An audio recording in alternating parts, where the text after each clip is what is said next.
All right. I guess this is up and working. So we're going to do day one of Advent of Code. And let's see. Let's switch it over and give it a shot. All right. So I haven't seen this yet at all. So it'll be super interesting to see what it holds. I have done not too much to prepare, to be honest. Um, a lot of people have all sorts of crazy setups. I got a new project here on um, my PyCharm editor. I guess I'll make a day1.py file and no utilities, no nothing. So let's dive in and click. All right. So what do we got? After saving Christmas 5 years in a row, you've decided to take a vacation on a nice resort on a tropical island. Surely Christmas will go on without you. The tropical island has its own currency and is entirely cash only. I guess that's appropriate for a year like this. The gold coins used there have a little picture of a starfish. The locals just call them stars. All very clever. None of the currency exchanges seem to have heard of them, but somehow you'll need to find 50 of these coins by the time you arrive so you can pay the deposit on your room. Save your vacation, get all 50 stars. Collect stars by solving puzzles. 2 puzzles a day. Second puzzle is unlocked when you complete the first. Each puzzle is 1 star. So 25 days, 2 stars a day. Let's do it. The elves in accounting need you to fix your expense report. Oh my goodness. The number of times I've had to fix my expense report. Something isn't adding up. Specifically, you need to find the 2 entries that sum to 2020 and multiply those numbers together. So our expense report has all these things in this list. So this is 2 sums problem. The 2 entries that sum to 2020 are these 2 values. Multiply them together and the answer. So our expense report is much longer. Find the 2 entries that sum. What do you get if you multiply them together? Great. So let's get our puzzle input.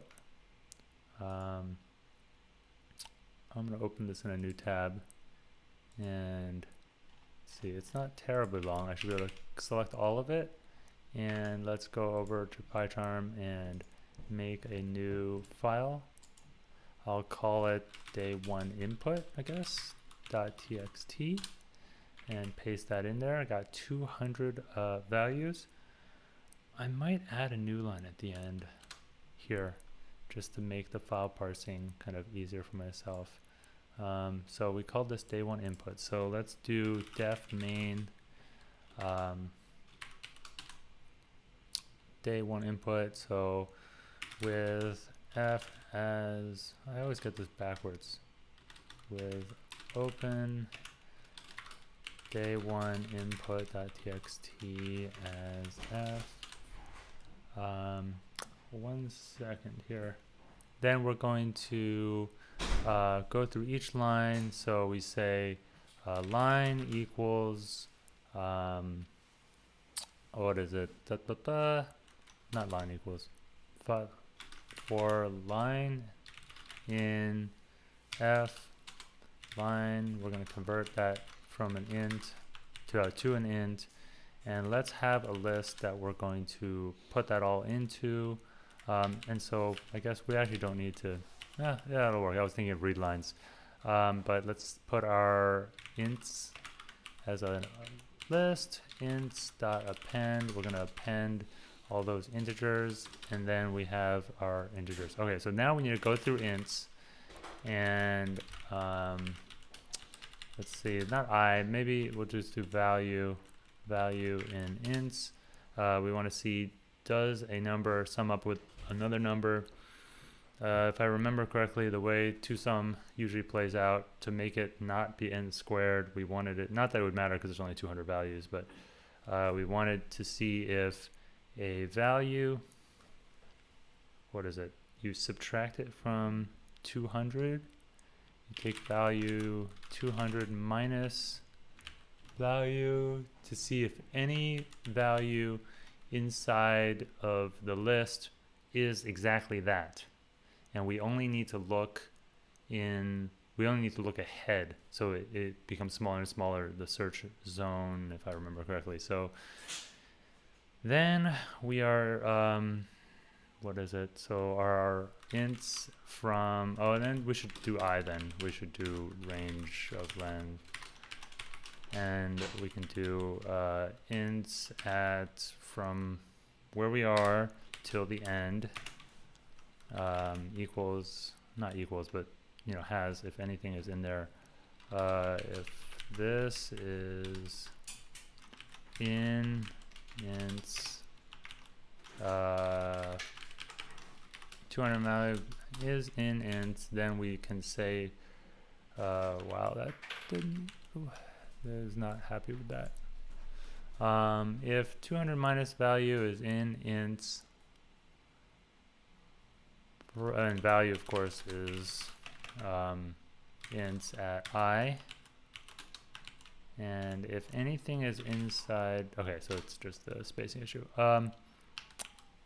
200 minus the value, and then if it's in there, well, we still need to know where it is.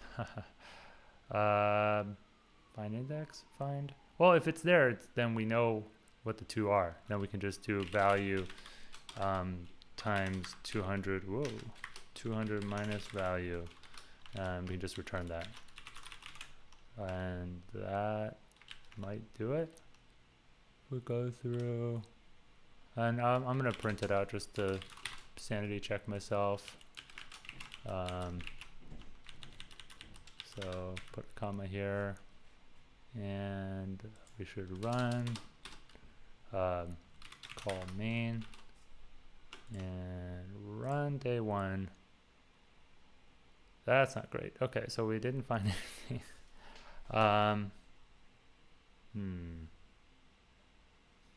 So we went through every element, and if 200 minus value is in this element that we're on to the end, right? Like we don't need to look back because that would have already looked at itself, but it's not finding it. Let's just make sure we are checking all the values. Print checking value, and we put that down a row. Okay, so it's checking all of these values. Why are these values so large? Is it 200 or 2000? Oh, it's 2020. That is my mistake. And there we go. There's our answer.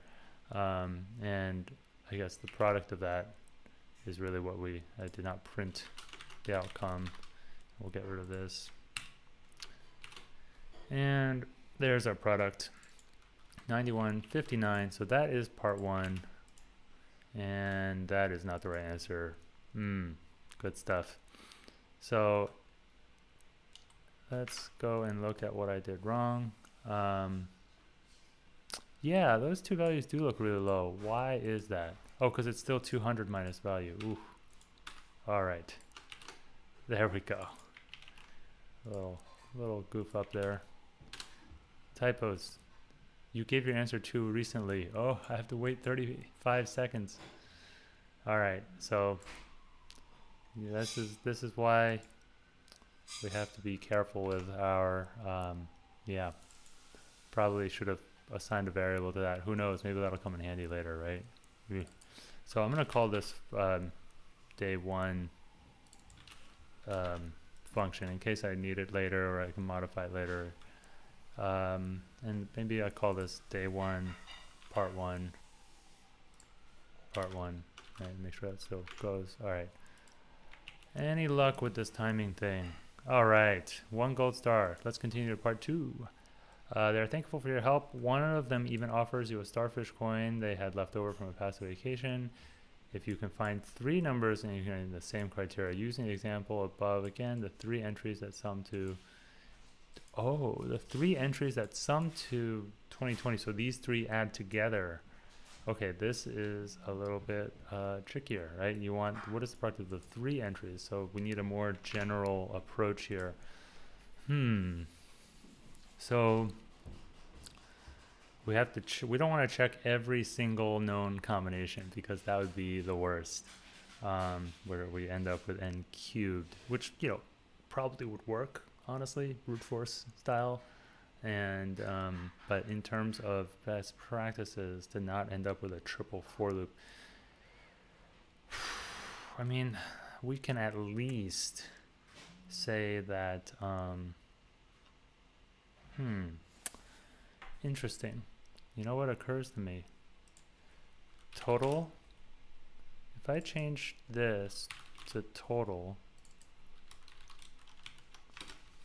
I wonder if I can do this sort of recursively. So I call this, right? And now within this whole thing, oh, and I should also probably save off this version so that I don't end up, I want to keep this version. This is the thing I messed up last year. I kept forgetting to keep around the part 1 version. So here's part 2 version. What I'm thinking is I can have it find the 2 values kind of left, like for each 1 value I find, go find the next 2 using the original algorithm, right? So if I split this out and I make a little function that call it def get ints, and all that does is this part of logic, and I will say maybe I'll give the file name here, and file name equals that just as a default. And so what I can do then is still need a wrapper function because I want to go through all of the integers and for each one kind of check itself. So for simplicity, I think I'm gonna just go through and call day 1. But day 1, I think I need to split out this logic separately. Okay, so let's do this. Within day 2, first we're going to get ints. And then we're going to call some kind of, whoops. I'm going to call it like find 2. Getting a little hacky here. Pass in ints, and that will be this logic that we saw earlier. So that will get us the 2 values that sum to a certain value total. And so now here what we can do is for I in range len of ints, we'll go through the whole thing. We can do total, right? We can do total minus value. That's the new kind of thing that we're going to look to sum it up to, and we're going to find 2 values that sum up to that value. So we get the ints, we go through each one, and when we come back we find the 2 values, so we should return, I guess, yeah, we can return their product, that's fine, and then we can multiply it by ints itself. Yeah. And so we need value equals, I know I don't need the range thing now because of the way we did it, but oh well. Value times whatever comes back, right? Because it's that value times the other 2, and that should be it. It only needs the 1 triplet. Maybe I'll print. But that's only it. We still need the if statement. So if we get, yeah, that's if we find something at all, right? Because if we return nothing, if we go through all this and it returns nothing, then we're gonna have a bad time. So it's more that if that we're gonna save this something. Okay, so we can say result equals that. If result, then return value times result. All right, that should limit it.